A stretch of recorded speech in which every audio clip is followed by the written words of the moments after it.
mahasiswa dan mahasiswi yang dibanggakan. Pada kesempatan ini, pertemuan kali ini kita akan belajar tentang mata kuliah ilmu sosial dasar. Nah, sebelum kami menjelaskan tentang ilmu sosial dasar, perlu kami sampaikan sedikit tentang capaian pembelajaran prodi dan capaian pembelajaran mata kuliah. Jadi perlu kita ketahui bersama bahwa capaian pembelajaran dari prodi kita hukum ekonomi syariah, yaitu yang pertama, dari mata kuliah ini diharapkan kepada mahasiswa itu mahasiswa mengaplikasikan menghargai keanekaragaman budaya ataupun tradisi lokal, kemudian menghargai keanekaragaman pandangan, perspektif dari individu dengan individu yang lain, terus menghargai keanekaragaman berbagai agama yang ada di Indonesia, agama Islam, Kristen, Buddha. Ada berapa agama? 6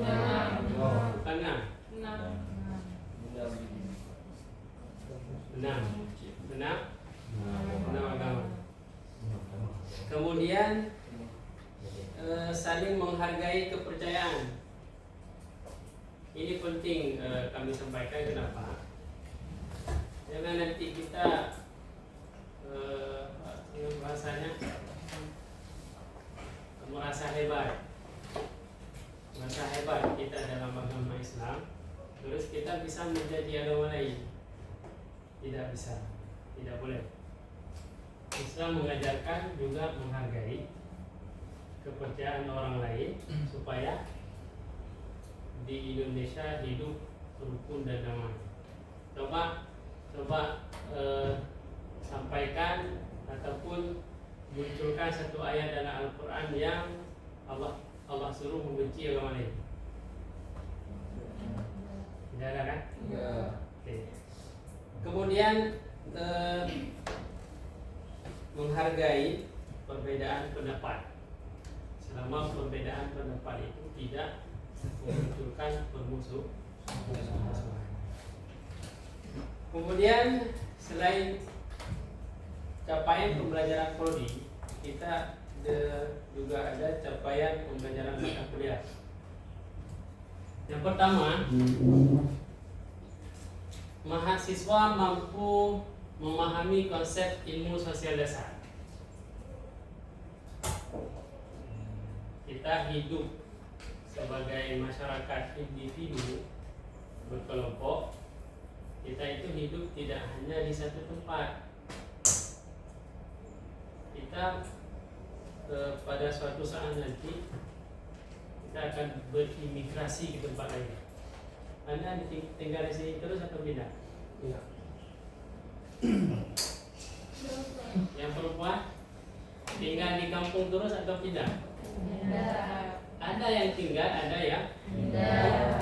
Nah, dalam hal ini kita berpindah ke tempat lain itu tidak bisa kita gambarkan di tempat lain itu sama sosial kemasyarakatannya dengan di tempat kita dulu. Makanya kita penting memahami ilmu sosial dasar.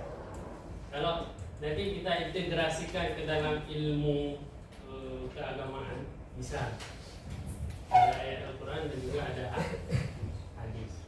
Jadi kita sampaikan dulu supaya pembelajaran mata kuliah. Kemudian yang kedua, mahasiswa mampu menggali keragaman masyarakat dalam lingkup interaksi sosial, masyarakat dan kebudayaan. Kemudian mahasiswa mampu mempelajari fenomena sosial yang dilandasi dengan pemahaman konsep ilmu sosial dasar. Saya kasih contoh dalam Al-Quran. Allah Subhanahu wa taala berfirman, "Ya ayyuhan nasu inna khalaqnakum min zakarin wa untha wa ja'alnakum syu'uban wa qabaila ta'arafu. Inna akramakum 'indallahi atqakum." Jadi begitu kita integrasikan mata kuliah ini dengan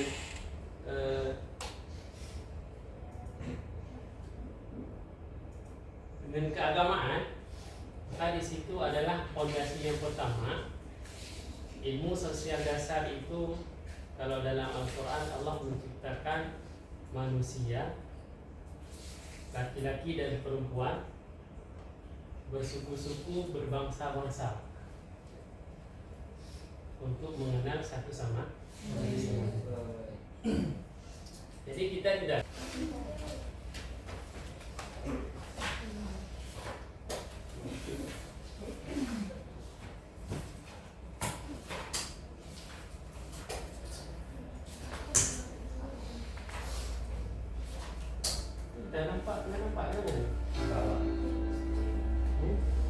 kita lanjutkan tentang ilmu sosial dasar.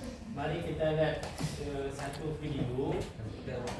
video yang menunjukkan tentang ilmu sosial dasar ini, gambarannya bagaimana.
Apa yang terlintas di pikiran kita atau di pikiran pendapat kita semua terhadap video ini? Menghargai sama agama.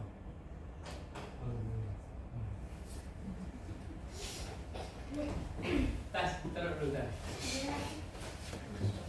Ya silakan. Nama. Assalamualaikum warahmatullahi wabarakatuh. Waalaikumsalam warahmatullahi wabarakatuh. Perkenalkan, nama saya Muhammad Sidik. Ya. Dari video tersebut kita dapat melihat bahwasanya kita harus menghargai sama agama walaupun berbeda-beda. Dan kita juga dapat melihat dari video tersebut, dengan adanya menghargai sesama agama, kita dapat hidup harmonis dan kita juga dapat hidup tentram dan tidak ada yang namanya konflik. Oke. Yang perempuan, silakan.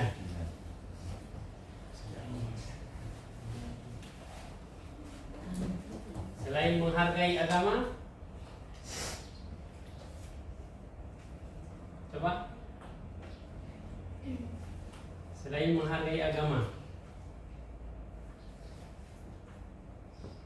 tadi kan ada video ataupun video satu lagi, di situ ada pendeta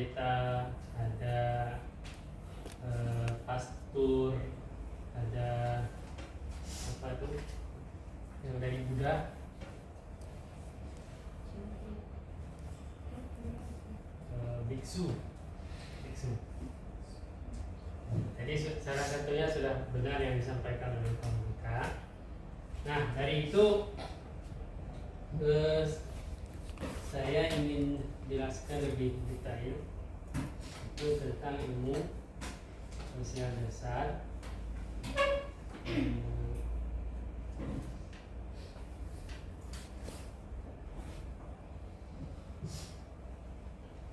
Yang pertama,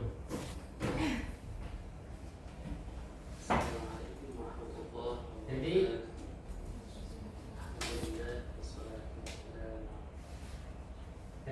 ilmu sosial dasar ini adalah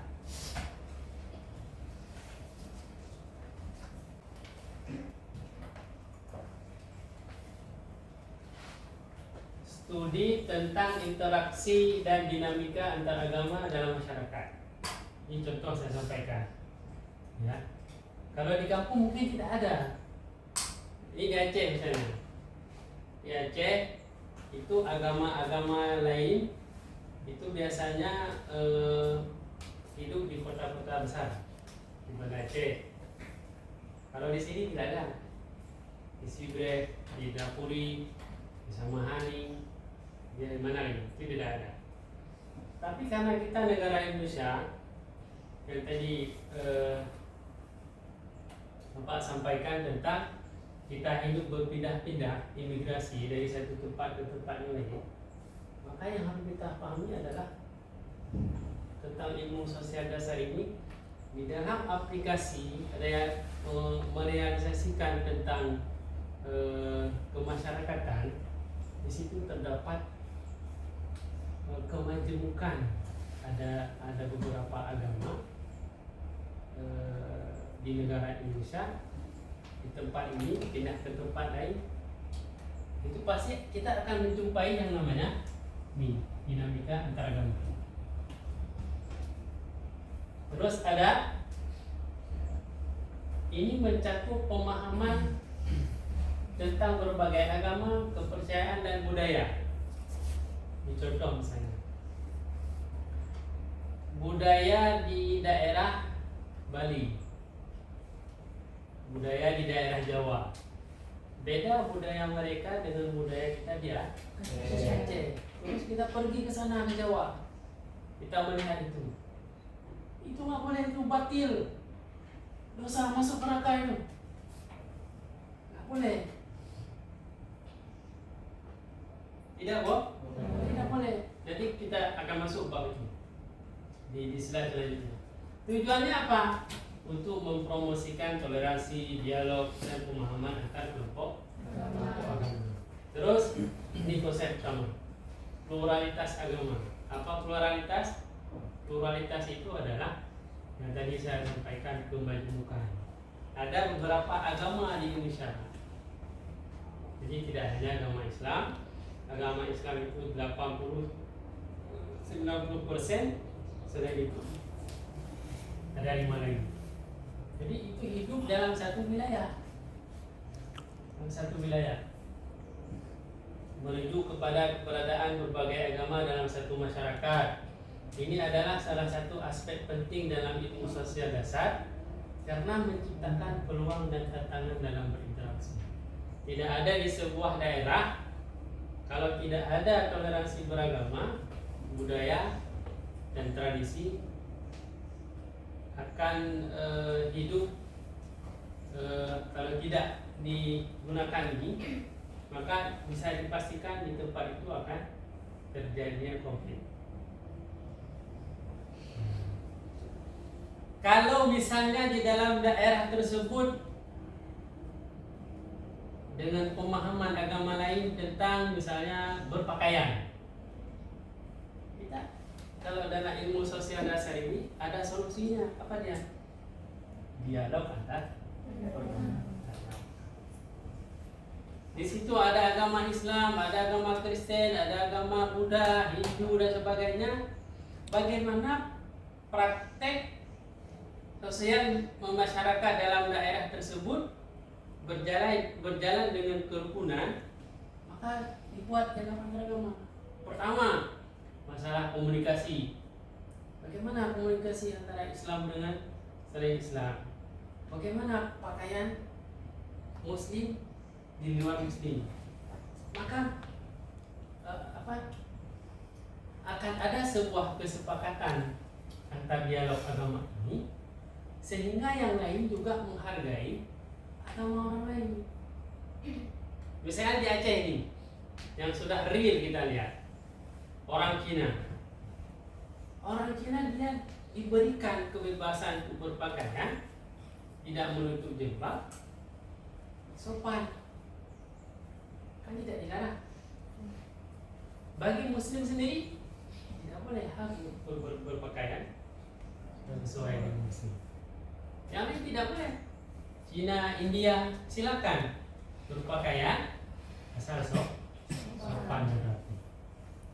Itu contoh yang kalau misalnya ada perbedaan pakaian, perbedaan pelaksanaan peribadatan, maka bila terjadi konflik itu, ini solusinya. Di situ ada dialog antara agama. Anda bisa menjadi ketua MUI di Sulawesi, misal. Itu posisi ketua MUI itu harus membuat dialog antar agama. Karena di agama lain itu juga ada ketua. Kalau kita MUI, kalau di dalam agama ini juga ada ketuanya. Salah satu banyak sekarang di media televisi itu bagaimana, makanya di Kementerian Agama itu ada pelayanan Bimas Islam, Bimas Katolik, Kristen, terus Hindu, Bimas Buddha, keenam-enamnya ada di situ di Kementerian Agama kita. Nah, terus toleransi beragama, ini yang sangat penting. Jadi kawan kita sudah menjawab, toleransi beragama artinya menghargai agama, satu agama dengan agama yang lain. Sikap toleransi itu, kalau bahasanya sekarang itu dalam Kementerian Agama itu namanya moderasi beragama. Wa kadzalika ja'alnakum ummatan wahidah ummatan wasatan litakunu syuhada 'alan nas. Itu asal daripada tentang program moderasi beragama. Atau bahasa lain, moderasi beragama ini menempatkan sesuatu pada tempatnya. Tadi contoh sudah saya sampaikan. Begitu kita melihat orang berbeda dengan kita langsung mengujarkan kebencian, kata-kata kotor. Itu tidak moderasi beragama. Moderasi beragama itu adalah menempatkan sesuatu pada tempatnya. Contohnya pelaksanaan ibadah orang lain yang sudah diatur dalam regulasi, sudah ada perizinan, tiba-tiba kita mengatakan tidak boleh, dilarang, terus mencaci, itu tidak boleh. Itu akan mengundang konflik. Kalau berbicara sejarah pada masa Rasulullah, maka Rasulullah yang pertama yang melindungi orang-orang non-Muslim, yaitu setelah hijrah ke Madinah, namanya piagam Madinah. Di situ kita bisa sebagai acuan dasar, dan kita harus terbuka. Kita tidak hanya hidup di satu tempat, kemudian tempat pindah ke tempat lain. Kita tidak selalu menjadi posisi mahasiswa. Kita tidak selalu menjadi posisi sekretaris. Tidak selalu menjadi posisi pendakwah. Tidak selalu menjadi posisi kepala dinas. Kita akan berpindah-pindah posisi tersebut sesuai kebutuhan di kemudian.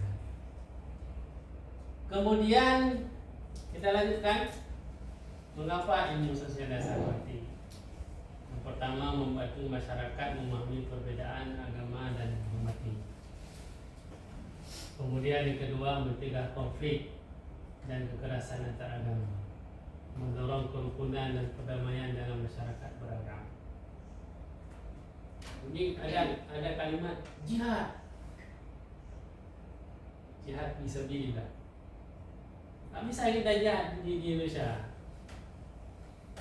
karena indikator jihad itu belum ada,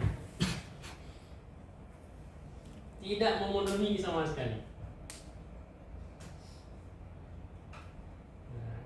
Di kondisi sekarang itu yang harus kita jihadkan adalah menuntut ilmu. Menuntut ilmu sebanyak-banyaknya, bukan jihad berperang. Indikator jihad berperang itu adalah ketika sebuah negara Republik Indonesia sudah dijajah oleh bangsa lain, itu baru sesuai dengan Pancasila ataupun Undang-Undang Dasar 45. Mencegah konflik, kekerasan antar agama. Banyak sekali kalau misalnya tidak kita pahami tentang ini, itu akan menjadi konflik.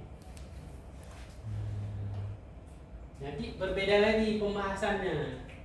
Masalah misalnya ini satu konsep, tapi ada pembahasan yang juga mendasar tentang misalnya pernikahan antara Muslim dan Kristen. Nah, itu juga diatur. Kita sebagai Muslim dalam Islam sudah diatur untuk menikah dengan Kristen bagaimana, perempuan dengan laki-laki Kristen non Muslim itu bagaimana aturan dalam Islam. Mereka juga begitu.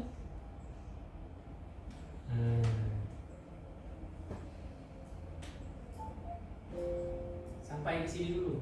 Sebelum Bapak lanjutkan, kita ingin berdiskusi sedikit tentang ilmu sosial dasar. Jadi kita masuk ke diskusi sebentar, 2 menit atau 3 menit.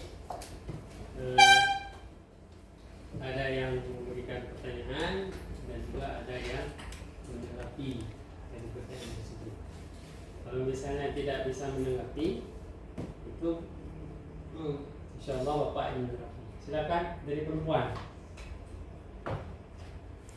Kita diskusi 2 menit sebelum kita lanjutkan, dan insyaallah nanti di akhir anak-anak kami bisa menyimpulkan daripada pengantar mata kuliah ini, kesimpulan di akhir penjelasan nanti. Silakan yang perempuan menanyakan.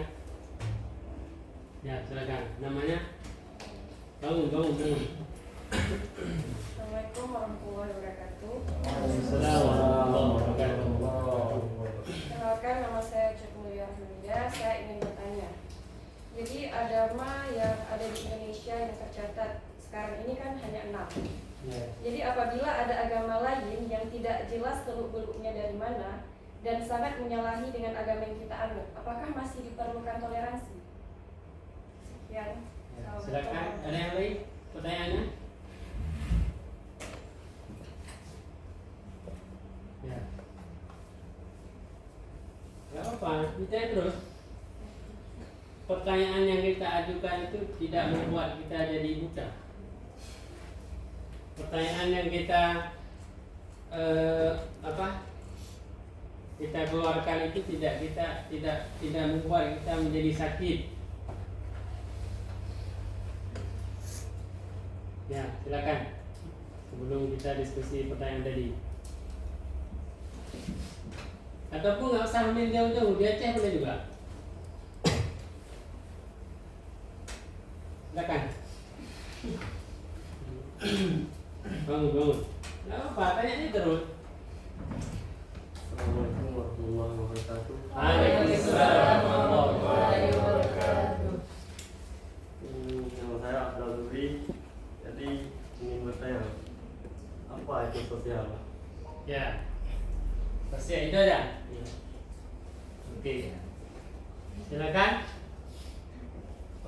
yang menanggapi? Nah, silakan. Oke, baik. Assalamualaikum warahmatullahi wabarakatuh. Sidik. Waalaikumsalam warahmatullahi wabarakatuh. Sidik. Baik, saya ingin bertanya. Ini menanggapi atau pertanyaan? Bertanya, Pak. Oh ya, silakan. Jadi di Indonesia ini ada 6 buah agama. Namun ada satu yang ingin saya tanyakan, bagaimana dengan agama ateis? Apakah itu termasuk Ateis. Ya, ateis maksudnya. Apakah itu termasuk ke dalam agama juga ataupun bagaimana? Oke, sekian dan terima kasih. Silakan menanggapi dulu. Yang bisa menanggapi. Menanggapinya pun enggak terserah. Yang penting bisa diuraikan, bisa disampaikan. Di belakang, kursi belakang. Membaca mata kuliah yang berkaitan itu besok. Mata bacaan, tapi ya, silakan. Ada yang menanggapi pertanyaan pertama? Yang pertama apa tadi? Jadi agama di Indonesia tercatat hanya 6. Apabila ada agama lain yang tidak jelas seluk-beluknya dari mana dan sangat menyalahi dengan agama yang kita anut, apakah masih diperlukan toleransi? Ya, silakan. Intinya di situ adakah kita perlu untuk mengaplikasikan ataupun merealisasikan toleransi terhadap agama yang belum jelas itu?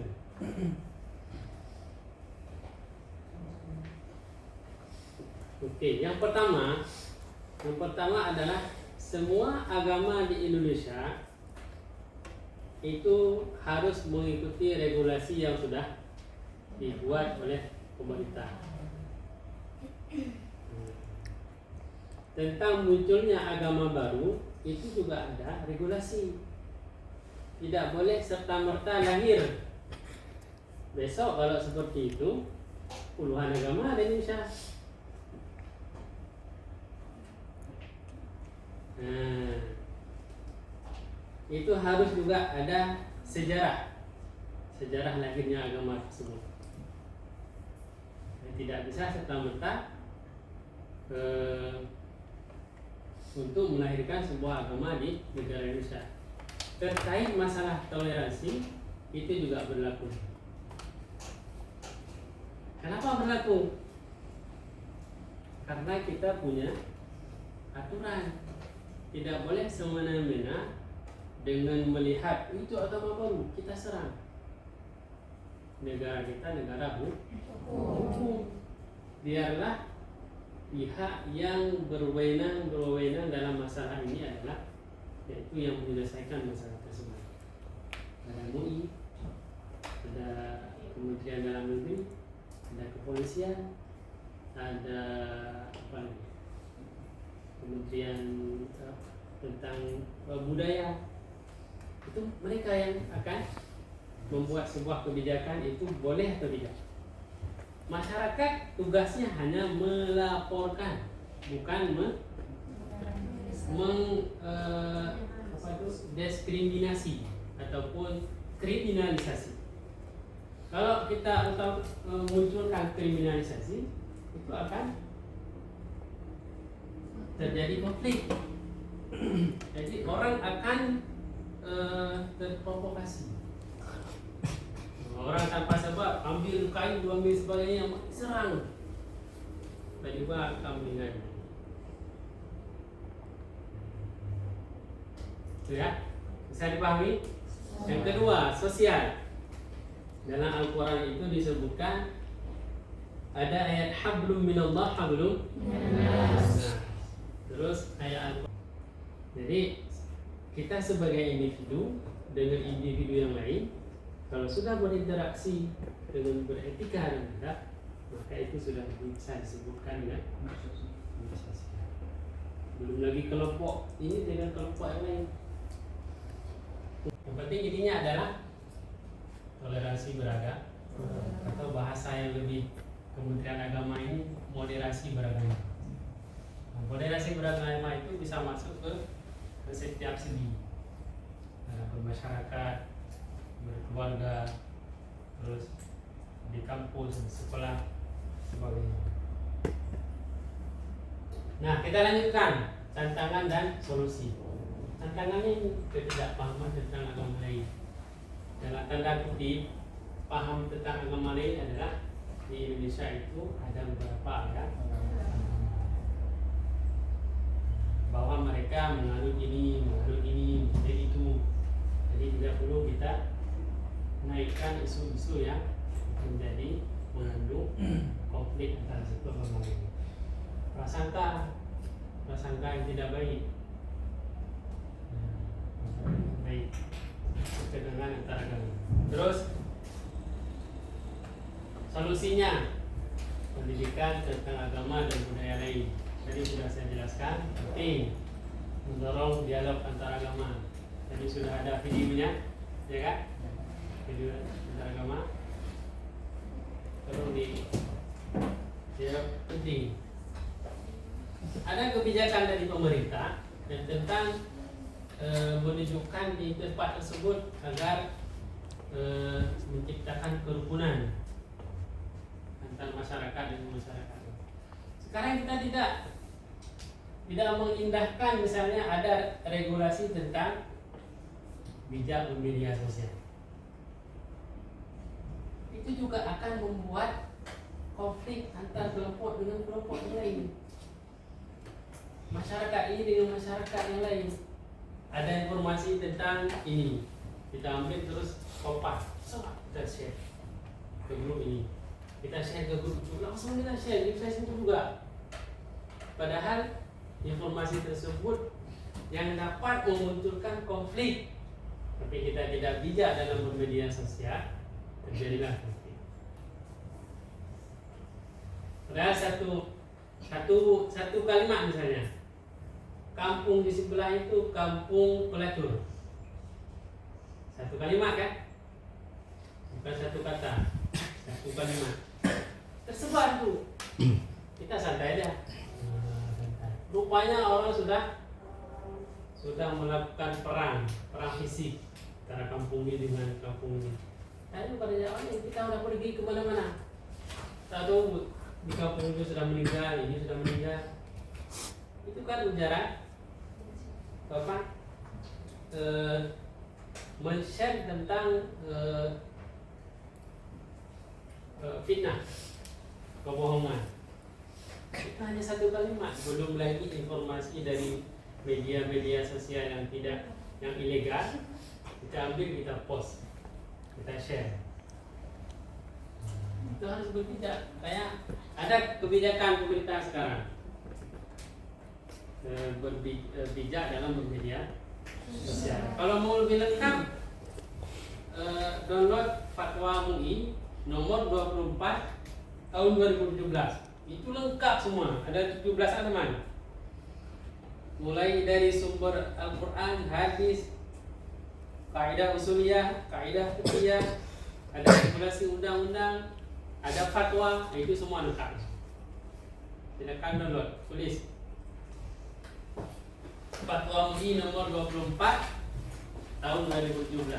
Jangan nanti asal kita bermedia sosial, udah ada informasi ini, kita share ke kawan yang sering itu perempuan.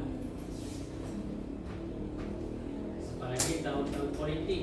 Kalau sudah masuk tahun politik, itu biasanya para laki-laki. Ya, kesimpulannya, Fatwa MUI nomor 24 tahun 2017. Ilmu sosial dasar adalah sebuah alat penting untuk memahami dinamika antar agama dalam masyarakat yang beragam. Dengan memahami konsep-konsep seperti pluralitas agama, dialog antar agama, dan toleransi agama, kita dapat bekerja menuju masyarakat yang lebih harmonis dan nah, hari ini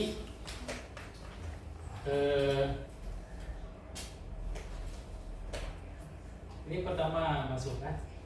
Karena jadwalnya berganti kemarin, berubah-ubah. Kemarin kalau tidak salah saya hari Minggu, pertama hari Selasa ya. itu hari Minggu, terus pindah ini ke hari Rabu.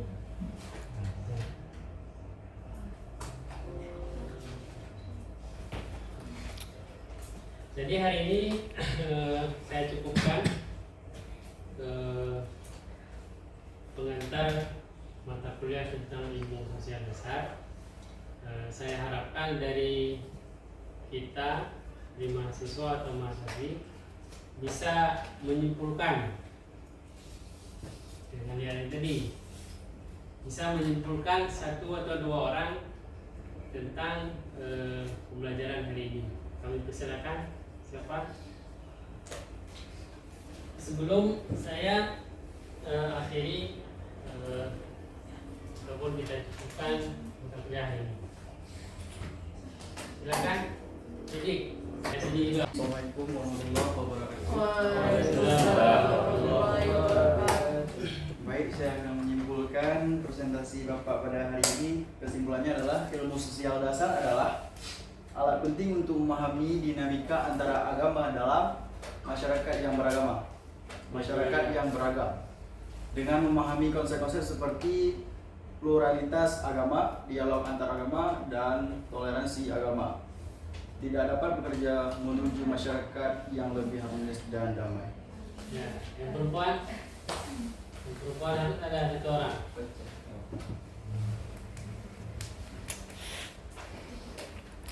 Silakan. Komunikasi antar satu sama lain dengan etika dan adat. Tadi boleh juga. Ilmu sosial dasar adalah studi tentang interaksi dan dinamika antar agama dalam masyarakat. Ini mencakup pemahaman tentang berbagai agama, kepercayaan dan budaya, serta cara mereka saling memengaruhi. Tujuannya adalah untuk mempromosikan toleransi, dialog dan pemahaman antar kelompok agama. Nah, minggu depan kita akan lanjutkan mata kuliah ilmu sosial dasar sesuai dengan RPS yang sudah kami buat, yang sudah Bapak buat. Intinya dalam mata kuliah ini kita akan mempelajari sebagian besarnya itu yang kita jelaskan hari ini. Ya, menjelaskan hari ini. Mudah-mudahan kuliah pada hari ini mendapat keberkahan daripada Allah Subhanahu wa taala.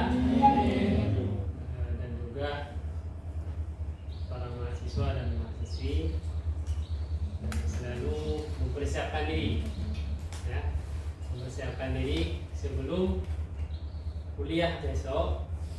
Mata kuliah apa saja, ya, tidak hanya mata kuliah ini, hanya sekedar 5 menit baca saja tentang mata kuliah yang ingin besok kita masuk, maka insya Allah besok kita punya kesempatan seperti itu. Jangan diam terus di dalam kelas. Para dosen semuanya sebenarnya maunya seperti itu, harus aktif, semua. Kalau bahasa Aceh, udah itu yang berkaitan dengan mata kuliah. Anda itu tidak dikatakan, oh itu salah, nggak boleh itu. Kenapa Anda bisa bilang itu? Di mana Anda baca? Nggak ada. Para dosen itu menghargai semua mahasiswa yang memberikan. Kenapa? Oh, pendapat tersebut keliru, kita perbaiki. Dosen juga ada keliru dalam menyampaikan. Misalnya dosen menyampaikan ada sedikit kekeliruan, Anda sudah membaca, Pak, saya ada pandangan lain, Pak, saya baca referensi ini seperti ini. Kan mantap seperti itu. Selain dari dosen yang telah menyampaikan, dari mahasiswa juga ada. Bisa jadi referensi yang dibaca oleh mahasiswa itu lebih banyak daripada yang disampaikan oleh dosen. Dosen juga mempunyai wawasan dari mahasiswa juga. Karena ilmu itu tidak dibatasi, dari anak kecil pun bisa kita ambil. Itu konsep ilmu. Ilmu itu kan tidak memandang usia kan, ya kan? Kecil, besar, dan tua tidak memandang. Dari anak kecil pun dari 2 tahun, misalnya anak 2 tahun tersebut menyampaikan kepada si kakaknya, tidak boleh mengundang anak kecil. Begitu kita lihat apa yang dikatakan oleh anak kecil itu, apa? Oh, si kakak lempar batu, bernama dia nggak boleh, ilmu karena anak kecil. Jadi prinsipnya itu dalam bentuk ilmu. Mudah-mudahan minggu depan ada perubahan.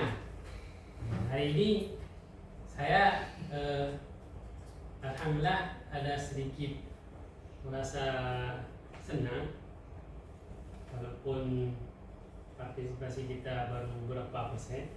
Minggu depan harus ada peningkatan lagi, tapi tidak mesti mata kuliah ini. Siapa namanya? Zaki. Jadi semua anak putih seperti Tengku ini tadi. Pertama nggak mau berani, tapi udah bangun, udah selesai kan? Nggak ada pikiran lagi. Besok seperti itu juga. Ini saya mau tanya itu masih itu juga. Begitu bangun sudah mengeluarkan pertanyaannya, begitu duduk udah duduk ya. Oh iya. Jadi kawan-kawan pun ada yang mencaci, ada yang mengatakan, oh ada yang Anda mempunyai mana? Itulah tahap atau proses kita bisa